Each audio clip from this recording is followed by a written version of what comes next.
Bienvenido a Miskakubun, la puerta de entrada a un lugar lleno de emocionantes historias. Un sitio inspirado, escrito y producido por seres humanos. Hoy hablaremos de el oráculo y el algoritmo, o cómo la IA reescribe la historia humana.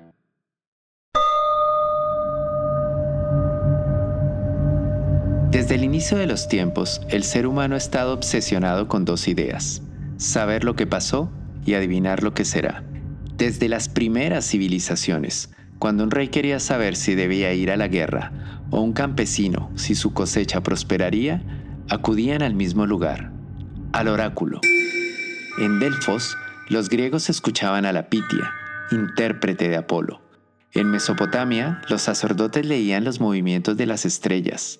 En Egipto, los escribas anotaban los sueños de los faraones, y en América, los pueblos originarios no daban un paso sin consultarlo a su chamán.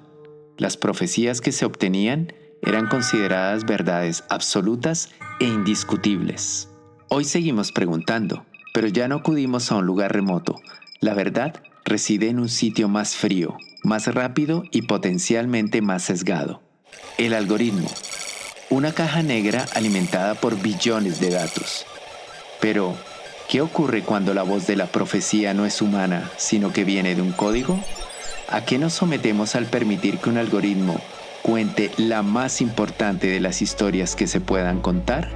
Que es la historia de nuestra propia vida. La necesidad de la profecía. Antes del dato existió el registro, y antes de la estadística existió la profecía. La historia de la humanidad que conocemos es posible gracias a la capacidad de contar qué pasó, y a su vez, muchos de los hechos que contamos han sucedido por el ansia de anticiparnos a nuestro propio futuro. En realidad, la profecía fue la primera forma de ciencia, y la ciencia con el tiempo se convirtió en una nueva forma de profecía. Pero, ¿de dónde venía la autoridad de estas figuras en las sociedades? Como la que tuvo el oráculo de Delfos en Grecia, el más famoso de los oráculos de la antigüedad. Para darse una idea de su impacto, hay que decir que estuvo activo desde el siglo XIV a.C. hasta el año 391 después de Cristo. Los escritos señalan que la sacerdotisa, la Pitia, hablaba directamente con el dios Apolo, y así respondía con certeza a las preguntas de quienes le consultaban, a través de los sacerdotes del templo. Su poder se basaba en generar confianza. El oráculo era el custodio del saber. Los sacerdotes recopilaban información política, social y militar de quienes consultaban, y devolvían profecías que en realidad eran análisis de datos muy sofisticados. Como en Grecia, el poder de las grandes civilizaciones se sostuvo en la posesión del conocimiento. Ese saber estaba en manos de quienes lo custodiaban. Los templos, los monjes, las bibliotecas eran los poseedores de la verdad, que era un bien escaso y poderoso. La figura de profeta, consejero o persona que tiene una conexión mística, poseedora de un conocimiento superior, ha perdurado durante siglos, como las volvas vikingas o como Nostradamus, médico y astrólogo francés del siglo XVI, conocido principalmente por su libro Las Profecías, publicado en 1555, o Marie Laveau, conocida como la reina del vudú, que vivió en New Orleans en el siglo XIX. Seguimos buscando respuestas a donde nuestra razón no llega, pero ¿qué ocurre cuando el cálculo sustituye a la intuición? ¿Cuando el algoritmo reemplaza la inspiración? El nacimiento del código. Los datos como nueva profecía.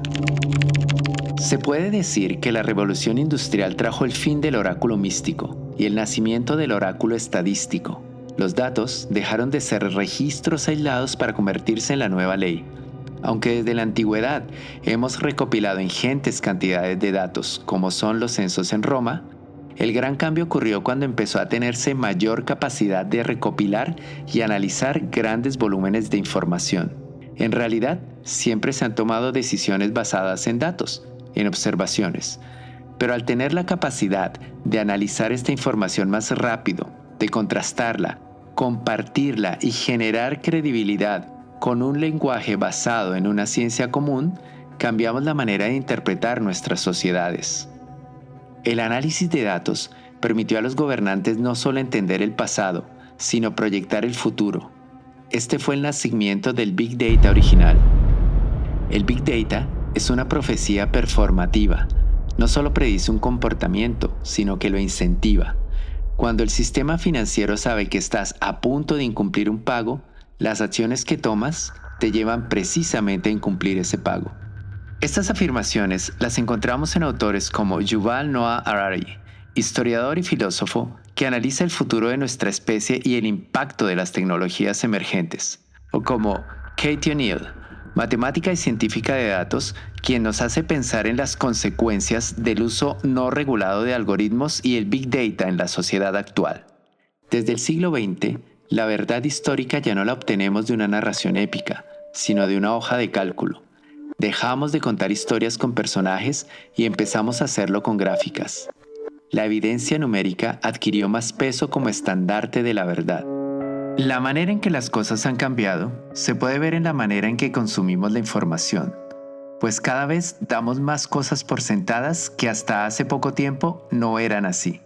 Por ejemplo, para un profesor de finales de los años 80 o 90, hace eones para las generaciones alfa o zeta, era común dejar este tipo de tareas o deberes a sus alumnos.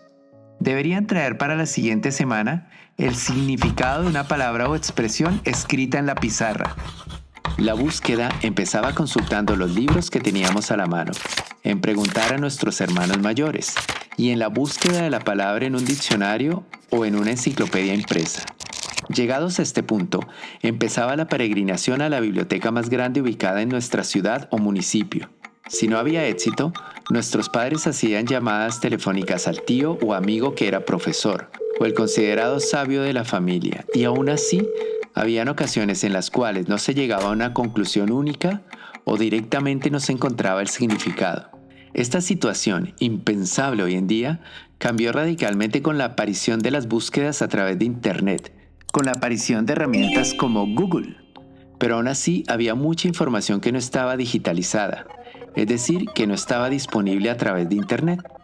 Y ya estábamos atravesando la primera década de este siglo. Entonces, los grandes centros de datos aparecieron, y de la escasez de datos se pasó a la abundancia, y ahí nació otro gran problema. ¿Cómo consumir tanta información? ¿Y cómo saber si lo que ha llegado a mis manos, a través de una pantalla, es verdad? El oráculo de Silicio, inteligencia artificial y la verdad histórica. Hemos entrado en la era del historiador algorítmico, de los modelos de IA que no solo analizan, sino que generan datos.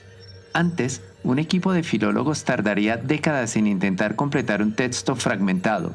Hoy, la IA puede descifrar o completar manuscritos perdidos, como es el caso de la papiroflexia digital aplicada a textos de Herculano. El algoritmo no solo lee el pasado, lo completa. Su capacidad es un superpoder de la investigación. Sin embargo, el principal riesgo es la alucinación.